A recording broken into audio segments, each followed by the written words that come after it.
gitu.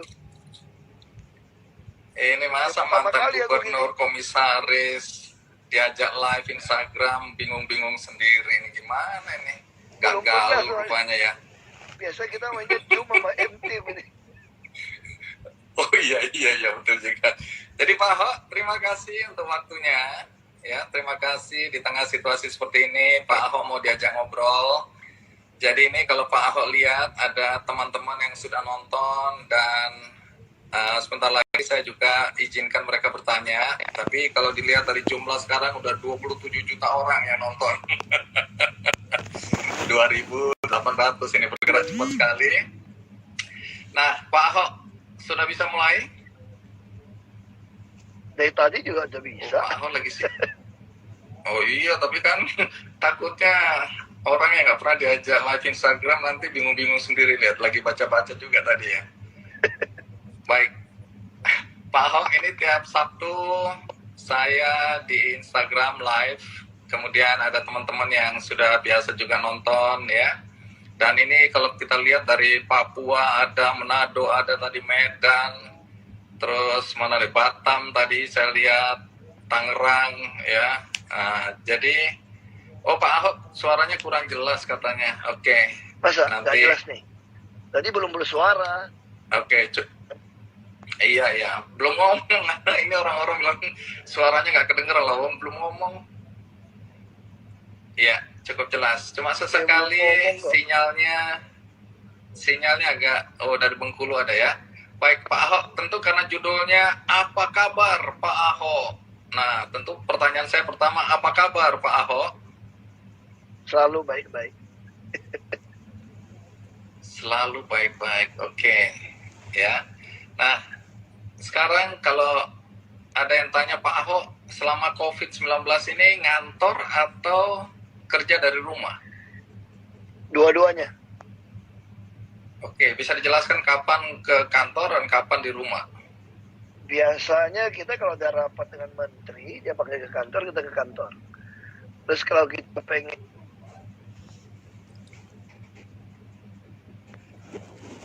itu juga ke kantor. Nah, terus yang satu kantor yang swasta kan sore, malam saya juga datang juga. Oke, jadi umumnya kalau bisa tidak work from home, kita work from home. Pakai Zoom atau pakai Microsoft Teams. Oke. Nah, Pak Ahok, ini saya selang-seling ya antara pertanyaan saya dengan pertanyaan yang nonton acara ini, karena waktu diunggah sudah ada beberapa pertanyaan yang masuk. Jadi ini saya campur. Pertama ini ada yang bertanya, bagaimana Pak Ahok melihat Jakarta sekarang ini? Maksudnya pembangunan dan kebijakannya. Belum apa-apa udah urusan Jakarta aja. Tambah bagus sih. Ya boleh dong. Bagus tambah ya? Bagus, karena aku kan cuma lewat dari Kebayoran ke kantor Pertamina. Ya lewatin Sudirman Tamrin, ya bagus lah. Lebar kan. Sesuai yang kita bagus itu dulu. Oh, jadi ada tambahan sesuai dengan kita desain dulu. Iya. Oke, jadi Pak Ahok ini dengan kata lain sedang menikmati karyanya sendiri, begitu ya? Ya, lihat karya juga bagus juga. Yang Monas juga bagus. Jadi hadap upacaranya juga lebih bagus. Dulu kan tersembunyi. Ya sekarang dia menghadapnya langsung ke monumen. Bagus juga itu. Ide babat pohon itu untuk bikin tempat upacara itu bagus juga. Tunggu, ini pujian serius atau nyindir ini ya? Serius, bukan nyindir. Gue jarang nyindir orang kayaknya. Soalnya kata babat pohon bagus juga, itu sementara kita tahu banyak orang marah itu waktu pohon itu dibabat. Kok malah Pak Ahok bilang bagus, itu bagus. Iya, setelah kita lihat dia upacara menghadap ke monumen Monas kan jadi bagus juga. Kayak di Washington kan. Jadi langsung hadapnya ke monumen. Oke, jadi ini serius ya, bukan sindiran ya? Iya, langsung sumbunya pas. Oke. Nah, ini tetap ada yang ngotot ini. Apakah Pak BTP kecewa dengan kondisi Jakarta seperti sekarang? Kalau kecewa, apa yang mengecewakan? Ini maksa ini. Makanya kita harus gunakan perspektif yang benar dan segala sesuatu gitu. Ya sudah bersyukur sekarang kan. Jadi jangan merasa kecewa, justru bersyukur. Karena yang dukung kita kan Jadi juga tidak ada yang perlu disesali. Tidak ada yang perlu dikecewakan. Yang penting selalu melihat dari perspektif yang benar. Kira-kira gitu. Ini hasil kuliah di Makobrimob ini. kelihatannya lebih bijak. Dulu yang namanya Ahok itu marah-marah melulu. Sekarang sudah kayaknya bijak banget ya. Oke, jadi tidak ada hal yang mengecewakan Anda dengan Jakarta seperti sekarang ini? Ya, oke-oke aja lah. Mesti tanya ke orang Jakartanya. Kalau saya kan lebih enak sekarang, gaji lebih gede. Nah, ini ada pertanyaan ini. Gedean mana gaji sebagai gubernur atau komisaris? Kalau gaji gede komisaris lah, jauh. Nah, pertanyaan berikutnya ada nih Pak Ahok. Mana yang lebih menyenangkan buat Anda, jadi komisaris atau jadi gubernur? Dua sama, kalau pilih jadi gubernur lebih enak karena bisa nolong orang banyak. Saya punya dana operasional itu 1 bulan kita bisa pakai hampir 3 miliar untuk bantu orang miskin. Langsung saya transfer ke rekening dia masing-masing. Jadi kalau digabung, kalau sendiri gitu ya tanpa wakil ya, itu bisa 4 miliar lebih dana operasional 1 bulan. Kita bisa bantu apa saja untuk masyarakat membutuhkan, terutama yang ijazahnya nyangkut ya. Kadang-kadang ada orang ijazah nyangkut, dia butuh beli obat, nggak tanggung BPJS. Itu tiap pagi orang datang minta bantuan tuh kita kasih aja. Asal punya rekening bank, nggak punya kita bukakan di Bank DKI. Saya tidak mau dituduh nilep uang operasional kan. Kalau tarik kontak kan bisa tuduh nilep. Tapi kalau itu semua di rekening bank, ditransfer ke yang mau kita bantu, itu semua bisa tercatat dengan baik. Jadi Anda mengukur kebahagiaan, mengukur lebih suka sebagai gubernur karena ada dana yang dialokasikan untuk membantu masyarakat, begitu ya? Iya, kalau jadi komisaris kita nggak punya dana itu. Oke. Tapi untuk gaji, besaran gaji, kalau untuk pribadi Anda gaji, berarti? Kalau gajinya gubernur kan cuma 7 juta lebih sebulan. Hah? Tunjangan dan lain-lain? Ngomong-ngomong Anda uang makan, kira-kira uang makan 30 juta. Memang ada mobil semua ya, mobil, sopir. Tapi kan nggak bisa kita dapat. Kalau di Pertamina kita bisa dapat 170 juta gaji. Oke. Jadi ada enaknya buat Anda, ada enaknya waktu jadi gubernur karena ada dana untuk kalau jadi masyarakat. Gubernur adalah uang buat untuk bayar apa, misalnya PB1 10 kali gaji 70 jutaan ya. Tapi ya memang lebih enak karena bisa bantu orang lebih banyak karena ada operasional itu. Oke. Ini ada yang minta rekamannya. Sekarang saya lupa bahwa ini belum direkam. Pak Ahok sebentar ya, saya rekam ya. Gawat ini. Ya sebentar, saya rekam.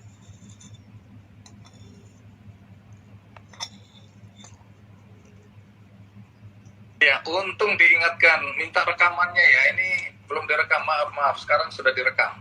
Ya. Nah, Pak Ahok direkam nggak jadi ngomong lagi. Agak ngomong nggak direkam lagi. Gitu ya. Takut ada bukti ya. Kenapa? Trauma banget ya soal urusan rekam-rekam dan kemudian videonya disebarluaskan. Emang traumatik betul itu peristiwa ya? Enggak lah. Enggak juga. Udah, gue lebih segar sekarang kok. Justru kita syukuri bisa masuk kayak begitu. Oh, menarik. Nanti saya tanya ya, kenapa bisa atau langsung aja, kenapa bilang justru disyukuri masuk ke tanda kutip penjara itu? Ya, disediakan 6 dokter terbaik di dunia di sana. Banyak orang nggak tahu kan, di Makobrimob tuh disediakan 6 dokter terbaik di dunia buat saya. Untuk Anda sendiri atau untuk siapapun yang masuk di situ? Tergantung orang mau terima apa enggak dokternya. Jadi dokternya nggak maksa, kamu mau atau enggak gitu loh. Tapi kalau ukurannya enak di situ hanya gara-gara dokternya, kalau saya disuruh milih nggak mau, lebih baik di luar, ada kebebasan. Justru di dalam enak, bisa kalau ada acara apapun nolaknya enak. Mohon maaf ya, saya nggak hadir ke nikahannya ya, karena saya lagi di dalam tahanan. Yang kan nikah, yang duka kita aja nggak usah datang. Iya. Oke, kalau masih di luar pusing ya, undangan kawinan, undangan ini, undangan itu. Kalau di dalam kan, mohon maaf saya nggak bisa datang. Tahu nggak 6 dokter terbaik itu siapa namanya? Oh, coba iya, sorry, saya kok goblok betul nggak gali tuh. Apa 6 dokter terbaik di dunia ini? Nomor 1 namanya sinar matahari pagi, mesti jemur selalu. Oh alah, oke. Sinar matahari. 2 mesti olahraga. Oke, ini kemewahan yang nggak bisa dilakukan oleh gubernur waktu Anda jadi gubernur ya, terlalu sibuk ya. Oke, 2 3 istirahat cukup, tidur 8 jam sehari. Oh, itu berlebih malah. Terus Ya kan, jam 10 malam tidur, jam 4 udah bangun. Siang tidur lagi 2 jam. wish. Enak bener kan, istirahat terus. Oke, sisa 2 lagi apa? Yang keempat, kan enggak dong, baru 3. Yang Iya, keempat, baru 3. Oke. kita diet. Jadi sebelum 5:30 malam udah selesai makan malam. Ya waktu kita tidur jam 10 malam tuh perut kita tuh betul-betul kosong. Pertama lapar, lama-lama kita minum air hangat, diajar minum air hangat, jadi kebiasa juga. Ya lumayan lah, nggak 6 pack banget, tapi 1 pack lah, nggak terlalu gede lah. Jadi berat badan bisa turun berapa itu selama di sana? Masuk berapa, keluar berapa? Naik, Oh, naik. berat badan naik, karena jadi otot. Karena kan olahraga. Oh, oke. Kita olahraga Terus? kayak kita kan, kadang pull up, kadang push up gitu, sit up gitu kan. Oke. Terus Terus Berikut. yang kelima, kita punya banyak waktu buat nulis, baca, balas surat orang gitu kan. Itu nggak pernah punya waktu seperti itu kan. Nah, yang keenam punya teman-teman sesama, nama juga band teman penjara kan. Jadi ada teman-teman tiap minggu kita nyanyi-nyanyi lah, walaupun suaranya kayak suara angsa jantan, tapi ya yang penting bisa nyanyi. Nah, ini mungkin dikaitkan dengan pertanyaan berikutnya. Tunggu dulu, tadi membalas surat-surat. Emang banyak orang kirim surat ke Pak Ahok selama di penjara? Kayaknya balas suratnya 15.000 lebih surat deh terbalas. Siapa itu yang ngirim ya? Waduh, hampir seluruh Indonesia. Dari anak umur 3 tahun sampai nenek-nenek 90-an tahun. Di antara surat-surat itu ada yang berkesan nggak? Ada yang paling lucu ya. Banyak juga yang dengar saya cerai, banyak yang nasihatin tentang kehidupan rumah tangga gimana. Saya bilang ini yang gagal ditanyain, aneh juga. Ya kan, orang bilang kita harus belajar juga dari kegagalan. Kan benar itu ya. Gak tahu juga. Oke, nah ini pertanyaan berikutnya. Bagaimana ya Pak Ahok itu bisa bertahan atau mencoba bertahan selama di dalam tahanan? Bagaimana cara bertahannya? Itu pertanyaan ditanya dari Kardinal sekarang nih Pak Sunario tuh. Iya, gimana itu? Beliau datang, dia tanya sama saya gini, Ahok, dia bilang, Pak Ahok itu kan orangnya kan, ya istilahnya pasti beringasan dengan emosional. Bahwa tuh hakim putusin ketok palu, kenapa bisa nunduk?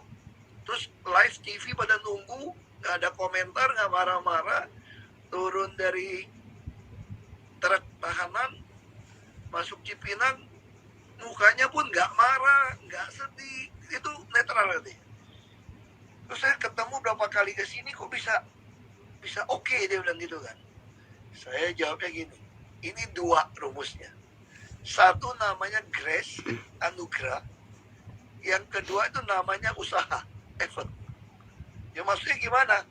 Karena yang ngomongnya Romo, gue cariin ayat lah. Kan di dalam kurang kerjaan, cariin ayat lah. Nah, gimana coba? Ini Sinyo, saya bilang. Itu ada 2 ayat. Grace itu saya bilang, kenapa dibilang grace? dan kamu akan mengalami damai sejahtera Allah yang melampaui segala akal pikiran manusia. Itu di Kristen dan Kristus.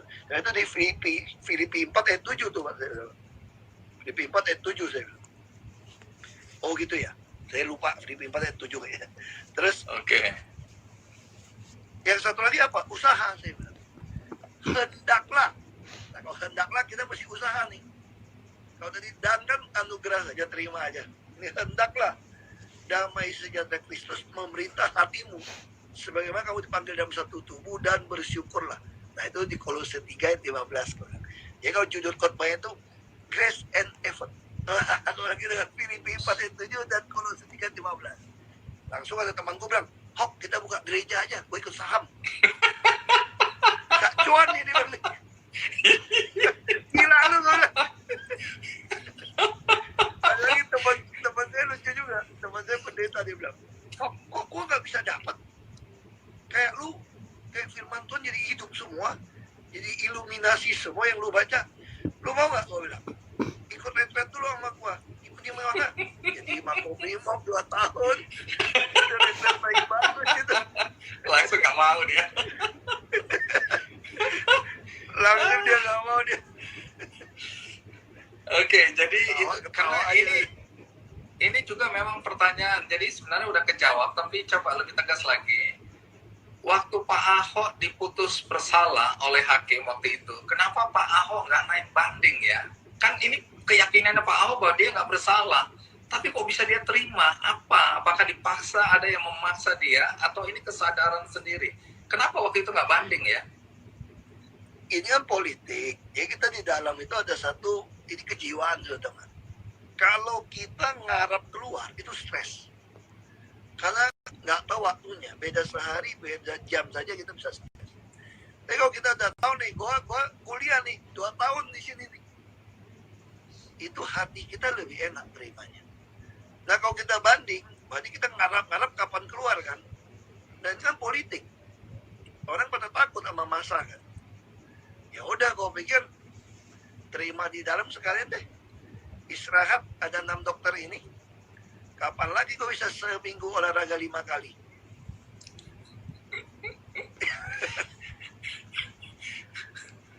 Oke, jadi memang makan waktu gratis, baik yang ngantar makanan lagi kan, baik yang kasih baju, kasih makanan. Wah lumayan juga tuh dikasih bermerek-merek punya baju tuh. Kan bukan pejabat, nggak gratifikasi bos, narapidana. Oke, kalau narapidana boleh ya terima Baju, katakanlah, kue, ya terima aja makan, bagi-bagi ya. juga kan, bagi-bagi juga sama teman-teman. Jadi betul-betul nggak ada yang maksa untuk Pak Ahok menerima. Nah, itu udah diketok gitu, kita udah ngerti lah. Aku kan orang politik, kita udah ngerti lah maunya begitu. Oke. Makanya yang penting kita bisa terima. Yang paling susah itu baru masuk 1-2 bulan kita nggak terima. Makanya saya bilang kita harus menggunakan perspektif yang benar. Istilahnya perspektifnya Allah lah. Ketika kita lihat sesuatu, saya selalu berpikir, kalau Tuhan nggak izinkan ini terjadi, siapapun nggak bisa nyentuh gua. Kalau ini udah terjadi, berarti udah seizin Tuhan. Kalau seizin Tuhan, pasti kedepannya lebih baik. Kita kayak ke satu tempat, tikungan-tikungan nggak ngeliat tujuan kan. Begitu udah sampai, lihat ke belakang, bener juga, enak juga nih. Ya kalau udah lewatin semua, kita pikir, wah bersyukur juga, ya jangan masuk lagi lah. Kalau udah selesai lulus. Udah. Ngomong-ngomong di dalam waktu itu total berapa lama ya? 20,5 bulan. Oke, lumayan. Itu terasa panjang atau menurut Pak Ahok enggak, santai-santai kok bisa lewati dengan tenang? Kalau kata teman-teman saya datang, wah nggak berasa ya. Udah setahun di sini nggak berasa ya. Gue bilang lu coba masuk sehari juga lu stres.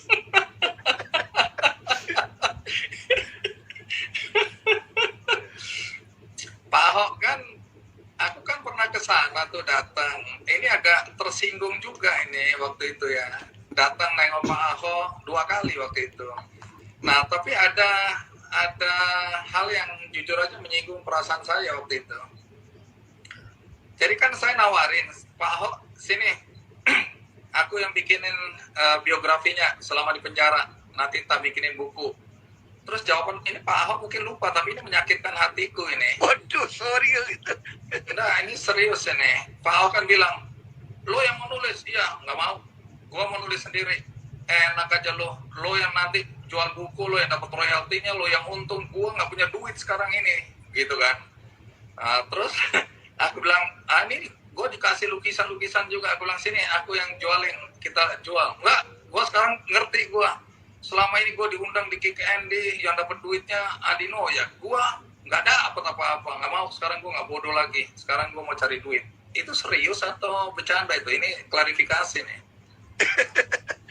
Itu sebetulnya kita ngomong kayak gini karena kita merasa waktu baru masuk dimanfaatin semua orang.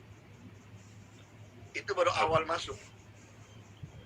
Jadi begitu kita awal masuk, kita mulai sadar nih, teman-teman kita yang dulu lama ini kita udah tahu mana teman, mana bukan teman. Jadi saya masuk yang bukan teman ini. Pokoknya waktu itu pasti yang ngunjungin saya waktu awal-awal lagi stres itu. Itu pasti yang awal-awal baru masuk datang kunjungan pasti kena semprot. Itu pasti. Itu mohon maaf lah, itu mohon maaf. Jadi nasib itu ya, saya dibilang salah sendiri. Begitu gua masuk dan datang kunjungin gua, yang kunjungin gua setelah di akhir lebih baik. Oke, tapi ngomong-ngomong akhirnya buku itu kan jadi, tapi dijual mahal banget. Dijual berapa waktu itu ya? 1 juta. 1 juta. Buku apa? Emang hebatnya apa buku itu kok sampai dijual sampai 1 juta ya? Tahu. Hebatnya orang kasihan sama gua terus dia beli lah. Oke, isinya apa itu buku? Itu orang yang tulis malahan pertama. 2 orang menulis. Ahok di mata mereka. Yang bedanya gue kasih koreografi, gue tulisin pesan mau ulang tahun, mau nikahan gitu. Kayak gitu doang. Oke, ya. Nah, ini kita lanjut ya, lompat dikit ini. Yang tanya, bagaimana tuh rasanya Pak Ahok dalam usianya yang sekarang sudah 50 lebih, tahu-tahu punya bayi. Nah, gimana 54. Rasanya?